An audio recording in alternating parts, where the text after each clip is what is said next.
इसमें कुछ चीजें लिखना आप भूल गए हैं जो नॉन फाइलर के लिए और भी लिखी जा सकती हैं।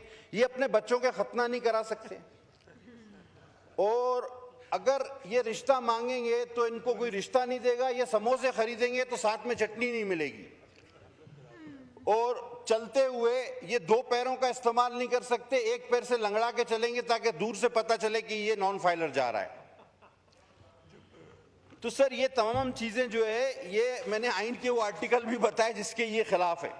अब आगे चलें सर, ये 138 और 140 टैक्स की वसूली। अब ये टैक्स की वसूली कम और बत्तागिरी ज्यादा है सर। मेरे ख्याल में रिकॉर्ड टूटने वाला है आप लोगों का। ये कुछ मखसूस हालात में, जिस तरह हमारे साथ कराची में होता था, नोटिस दिए बगैर ही अकाउंट्स मंजमद और रकम निकाल लेगी एफबीआर। यानी नोटिस नहीं देगी, अकाउंट्स मंजमद कर देगी और रकम निकाल देगी। सर ये 104 आपका आर्टिकल है मुनसिफाना ट्रायल का कॉन्स्टिट्यूशन में, ये उसकी शदीद खिलाफ वर्जी है सर। ये कारोबारी अफराद को टोटल एफबीआर के रहमो करम पर करता है। सर ये एफबीआर को क्या आप कोई जल्लाद बनाने जा रहे हैं? नैब से तो चले, ये भी बात हो चुकी, मैं रिपीट नहीं करूंगा।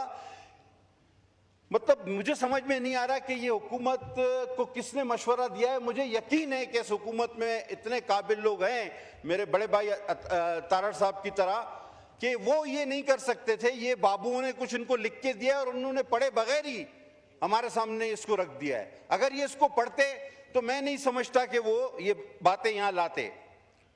अब सर इनलैंड रेवेन्यू ऑफिसर की तैनाती को दे दें, ये 175 सी है सर, इनका 175 सी।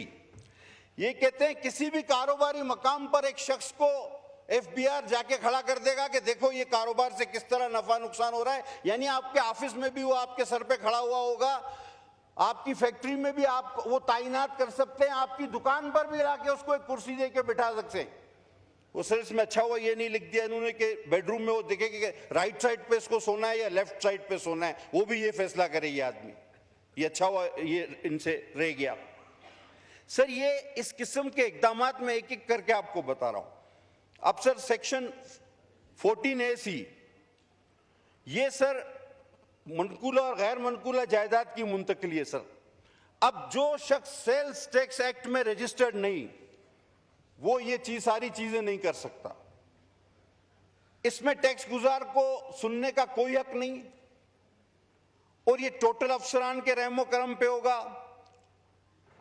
और सर यानी कि अब इनकम टैक्स का एक ऑफिसर, पहले आपको उसके पास पेश होना पड़ेगा और आपको बताना पड़ेगा कि मैं क्या चीज खरीदने के काबिल हूं और मैं क्यों काबिल हूं, मैंने ये पैसे कहां से लाए, कैसे आए। और अब मैं सर खरीद ले तो उसके बाद तो टैक्स वो हमेशा देता ही है, लेकिन अब पहले आपको बताना होगा कि मैं फलां चीज खरीदना चाहता हूं। अब वो उस पर मुनस्सर है, वो कहे कि भाई तुम नहीं खरीदो। यानी हक के कारोबार भी मशरूत कर दिया गया है इनकम टैक्स के ऑफिसरों से कि वो अब आपको बताएंगे कि आप क्या खरीद सकते हैं, क्या बेच सकते हैं, क्यों खरीद रहे हैं, क्या खरीद रहे हैं। अब ये कोई अक्लमंदी वाली चीजें, यानी आपको अपना, यानी एक शरीफ इंसान उसको कायल करेगा एक 17, 18, 19 ग्रेड के अफसर को कि भाई ये मैं चीज बेचने या खरीदने जा रहा हूं, मेहरबानी करके इजाजत दे दो, और वो फैसला करेगा उस शरीफ शहरी का कि हां भाई तुम ये करो या ना करो। उसके दिल में आए तो कहेगा नहीं, सवाल ही पैदा नहीं होता। अब सर ये सेक्शन इनका है 37AA और AA, ये इनलैंड रेवेन्यू, ये शक की बुनियाद पे, ये शक की बुनियाद पे किसी को भी गिरफ्तार कर सकते हैं कमिश्नर की इजाजत के बगैर। सर ये इख्तियार तो नैब को भी नहीं था, ये इख्तियार FIA को भी नहीं है, ये सिर्फ इजराइल के पास है।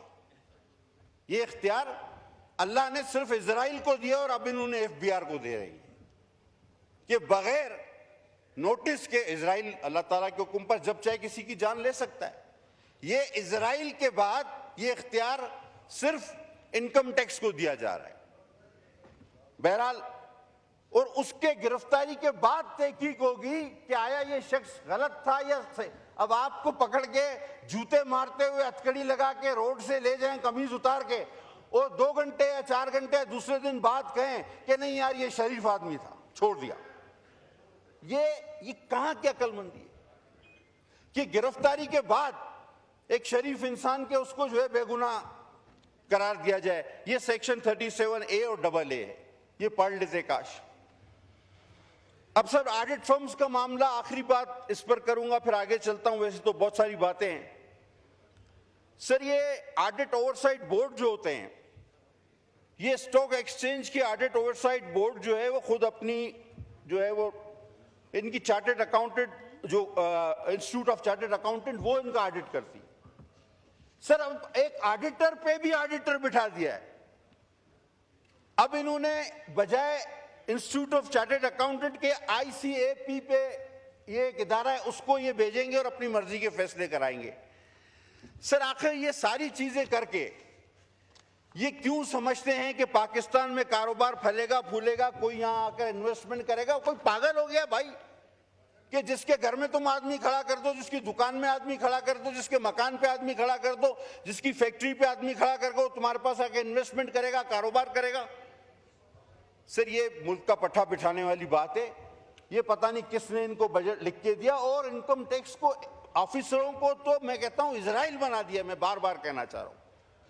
अच्छा आप कह रहे हैं जी सोलर पर 18% टैक्स, बिल्कुल भी नहीं करेंगे हम इसकी हिमायत।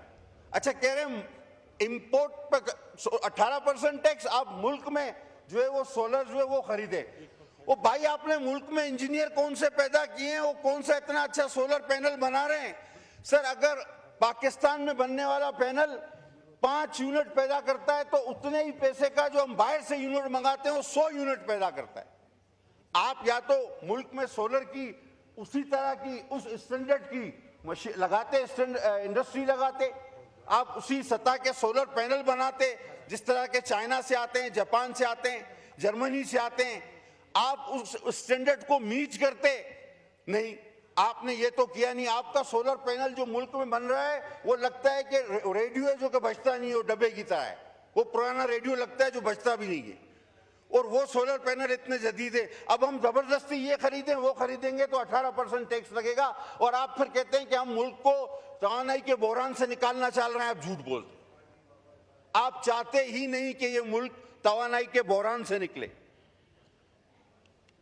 वैल्यूएशन, इस पर मुझसे फेडरल मिनिस्टर ऑफ फाइनेंस मुत्तफिक हो गए। कराची की बात करूंगा, 5 लाख रुपए की जो जगह है उसकी FBR ने वैल्यू रखी है 25 लाख रुपए। अब टोटल वो 5 लाख की वैल्यू है, उसकी 25 लाख कहां से लाए कोई 25 लाख वाइट मनी? तो हुआ क्या इससे, अब इनको खुद अंदाजा नहीं कि लोगों ने रजिस्ट्रार के पास जाना बंद कर दिया। 2 गवाह रख के वो शरई मुआहदे करा रहे हैं। लेकिन मैं इसमें शुक्रगुजार हूं, मेरे दोस्त जो अब फाइनेंस मिनिस्टर नहीं रहे, अली साहब भी और हमारे फाइनेंस मिनिस्टर भी, ये मुझसे एग्री करते हैं कि हाँ ये गलत है। इन्होंने एक चीज कही थी मुझे कि आप मुझे निशानदेही करें। सर मैं अपने हल्के तक की तो निशानदेही कर सकता हूं कि कहां की जो है ना रकूम गलत रखी गई है, वैल्यूएशन हाई रखी गई है। लेकिन पूरे कराची का सर्वे सर मैं ये इन जल्लादों से, इजराइलों से करा ले सर। इतनी बड़ी जब इनको इतने इख्तियारात दिए इनकम टैक्स वालों को, तो ये इनसे करा लेना। हम एक पूरी कराची का सर्वे मैं कहां से जाके करूं सर?